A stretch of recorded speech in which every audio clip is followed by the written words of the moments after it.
নমস্কার, সুপ্রভাত। কেমন আছেন সবাই? আশা করি সবাই ভালো আছেন, আর আমরাও বেশ ভালো আছি। আর আজ হলো শনিবার, আর এখন বাজে 6:45 মতো বাজে। উঠেছি 5:15-তে, ফ্রেশ হয়ে গেছি, মানে মোটামুটি একটু স্নানও করে নিয়েছি, দাঁত ব্রাশ হয়ে গেছে। আর সোনা এই জাস্ট উঠলো ঘুম থেকে। কখন থেকে বলছি তাড়াতাড়ি কর, কারণ 7:10-এ আমাদের ট্রেন।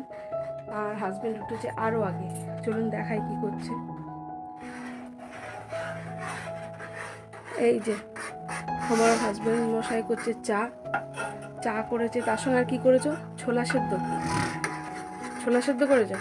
ছোলা সেদ্ধ করেছে। তুমি স্নান করোনি তখন? ছোলা সেদ্ধ করেছে, আবার খানিকটা কাঁচা ছোলা রেখে দিয়েছে। তবে বাইরের অন্ধকার কিন্তু এখনো কাটেনি। 5:45 বাজে, বাইরে এখনো ফুটফুটে অন্ধকার। রাস্তার আলোগুলো শুধু জ্বলছে, পুরো অন্ধকার। তো চাটা খেয়ে নাও, তারপরে স্নানে যাবে নাকি? ওষুধ খেয়েছো? এই যে চা হয়ে গেছে, আর এখন চা খেয়ে নিই, আর তারপরে রেডি হয়ে তারপরে আপনাদের সঙ্গে দেখা করবো। কারণ সকালবেলা না উঠেছি সেই 5:15-তে, দেখতে 5:45 বেজে গেল। মানে কীভাবে হুড় করে টাইম চলে যাচ্ছে। তাই এখন আর কোনো বেশি কথা বলবো না, একেবারে বেরিয়ে তারপরে আপনাদের সঙ্গে কথা বলতে হবে। আর তার সঙ্গে ওষুধপত্রটাও নিতে হবে, কারণ আমি প্রত্যেকদিন সকালবেলা যে থাইরয়েডের ওষুধটা খাই এখন খাবো, আর কালকে সকালেও খেতে পারবো, সেরকম আমার নিয়ে যেতে হবে কুটোটা ধরে।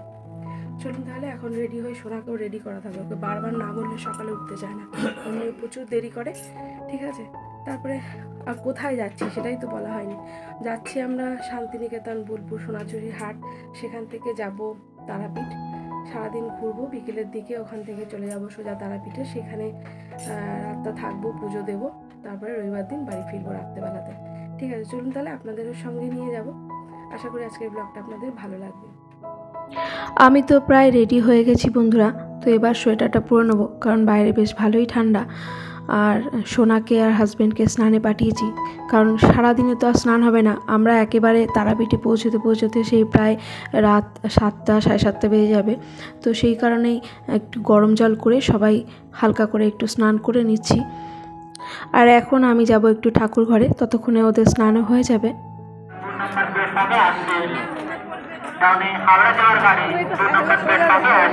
High, hello. এই যে এইটা আমার বুনু, খুব ভালো লাগলো আজকে দুজনে একসাথে। তাই অনেক এই দেখা হলো, ভাবতেই পারিনি যে তুমি এত কাছে ভালো লাগছে। আর দেখতে দেখতে আমাদের ট্রেনও চলে এসেছে।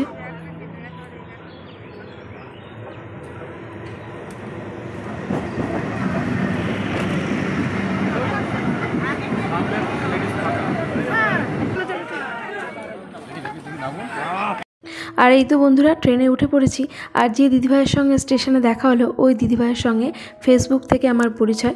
রোজই গুড মর্নিং পোস্ট উনিও করেন, আমিও করি, কমেন্ট করি।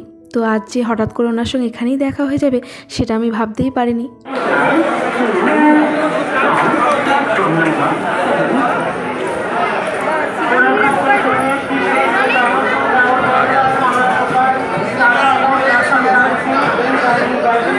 দেখতে দেখতে আমরা ব্যান্ডেল স্টেশনে পৌঁছে গেছি, আর এখান থেকে আমরা মা তারা এক্সপ্রেস ধরবো।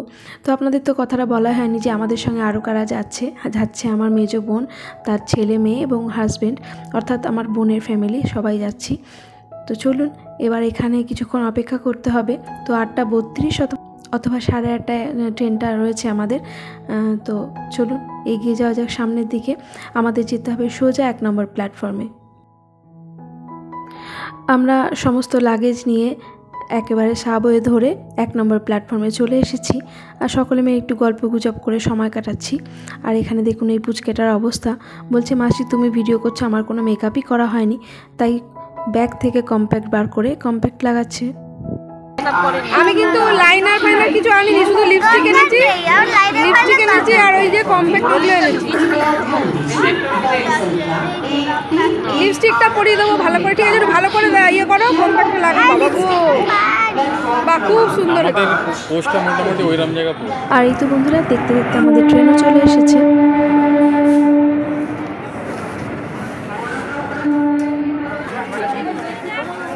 আস্তে আস্তে এইদিকে নাকি তো এটা তো একটু হয়ে যাবে। কি করে বুঝবো কোন দিকে? আরে এদিকে যেতে হবে।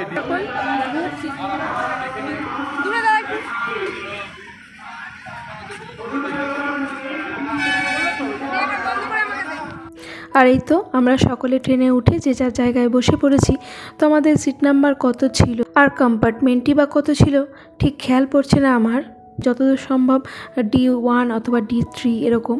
আর সিট নাম্বার দেওয়া ছিল 37, 38, 39, এটা আমার বোনেদের, আর একটা হচ্ছে 40 অথবা 42। তো ওরা ওদের সিটগুলোতে বসে পড়েছে। আর এইবার আমাদের সিটগুলো দেখাই 67, 68, 69 আমাদের তিনজনের। তো এই যে এদিককার সিটে আমরাও বসে পড়েছি। আর ইতিমধ্যে আমাদের ট্রেনও ছেড়ে দিয়েছে। আর বেশ ভালো লাগছে, প্রথমবার শান্তিনিকেতন যাওয়ার এক্সপিরিয়েন্স। 1:30টার সময় ট্রেন ছেড়েছে।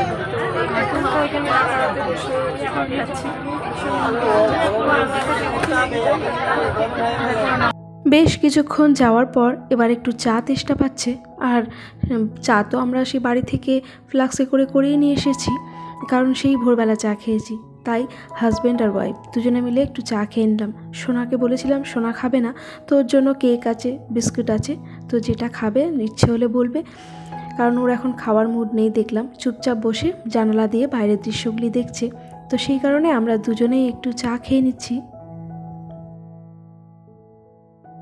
তবে একটা কথা আপনাদের বলে রাখি, আপনারা যদি শান্তিনিকেতন, সোনাঝুরির হাট এসব ঘুরতে যান তাহলে অবশ্যই আগে থেকে রিজার্ভেশনটা করে রাখবেন, কারণ জেনারেল কম্পার্টমেন্টে উঠে এতটা লং ডিস্টেন্সে যাওয়া খুবই কষ্টকর, কারণ বসার কোনো জায়গা পাবেন না, খুবই কষ্ট হয়। কারণ আমাদের কাছাকাছি আর একটা ফ্যামিলি গিয়েছিল, তো তাদের সত্যিই ভীষণ কষ্ট হয়েছে, তারা দিনের দিন টিকিট করে গিয়েছিল। তো সেই জন্য বলবো যে রিজার্ভ করে যাওয়াটাই ভালো।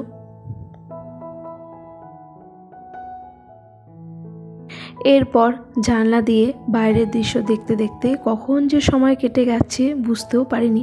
বেশ কয়েকটা স্টেশন মাঝে দাঁড়ায়, তো কি কি নামগুলো আমার খুব একটা মনে নেই।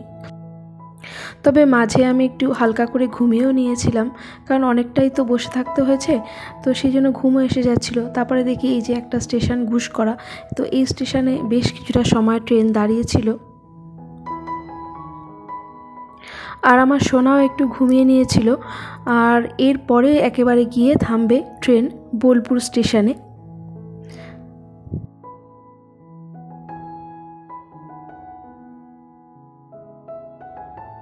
আমরা বোলপুর স্টেশনে নেমে পড়েছি বন্ধুরা। আর এই স্টেশনে যখন নেমেছি তখন ঘড়িতে ঠিক কটা বাজে আমার মনে নেই, তবে সম্ভবত 10টা কি 10:30 হবে হয়তো, আমার খুব একটা খেয়াল পড়ছে না। তো যাই হোক, চলুন স্টেশনের থেকে আমরা বেরিয়ে যাই। সামনেই রয়েছে গীতাঞ্জলি রেল সংগ্রহালয়, তো ওখানেই যাব।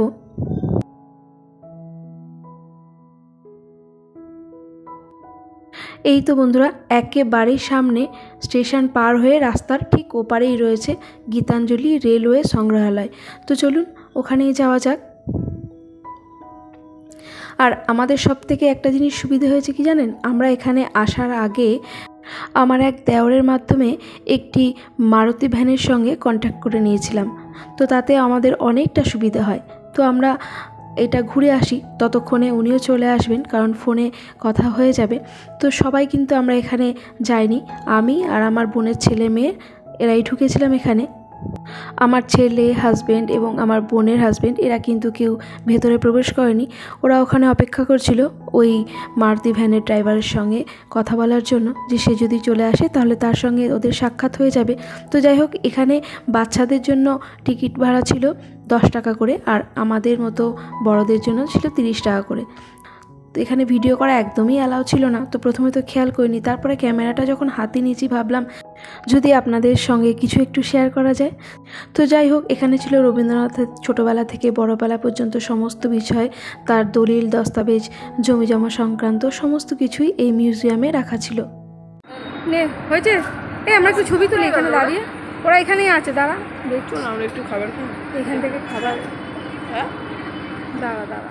তবে এই রেল সংগ্রহশালায় যে বিশেষ গুরুত্বপূর্ণ জিনিসটি ছিল সেটা হলো যে ট্রেনে চেপে রবীন্দ্রনাথ বোলপুর থেকে কলকাতা এসেছিলেন সেই কম্পার্টমেন্টটা ওখানে সযত্নে রাখা আছে এবং বেশ সুন্দর পরিষ্কার পরিচ্ছন্ন ঝকঝক করছে। তো ওই বিষয়টা আমার খুব ভালো লেগেছে, কিন্তু ওই দিকটা আমি আর কোনো রকম ভিডিও ক্যামেরা করতে পারিনি। যাই হোক, এরপর বাইরে বেরিয়ে এসেছি, আর বাইরে বেরিয়ে এসেই দেখলাম যে আমাদের গাড়িটি আমাদের জন্য অপেক্ষা করছে। চলুন এবার উঠে বসা যাক।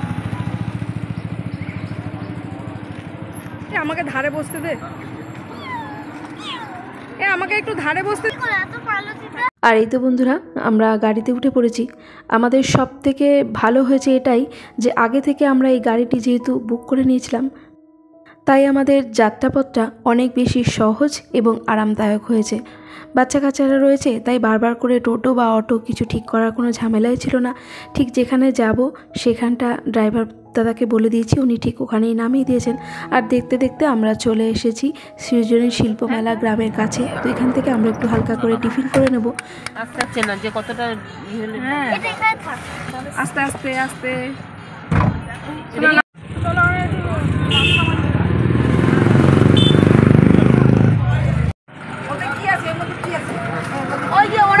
এখান থেকে টিফিন সেরে আমরা সৃজনী শিল্পগ্রামে ঢুকবো। চলুন তাহলে আজকের ব্লগটা এই পর্যন্তই রাখলাম। যদি ব্লগের মধ্যে কিছু ভালো লেগে থাকে অবশ্যই একটা কমেন্ট করে জানাবেন, একটা লাইক করবেন। আর এই ধরনের ব্লগগুলি যদি আপনারা প্রতিনিয়ত দেখতে চান তাহলে চাইলে আমার চ্যানেলটি সাবস্ক্রাইবও করতে পারেন। আর যারা যারা অলরেডি তা করে ফেলেছেন তাদের অসংখ্য ধন্যবাদ। এখন তবে আসি, আবারও দেখা হবে।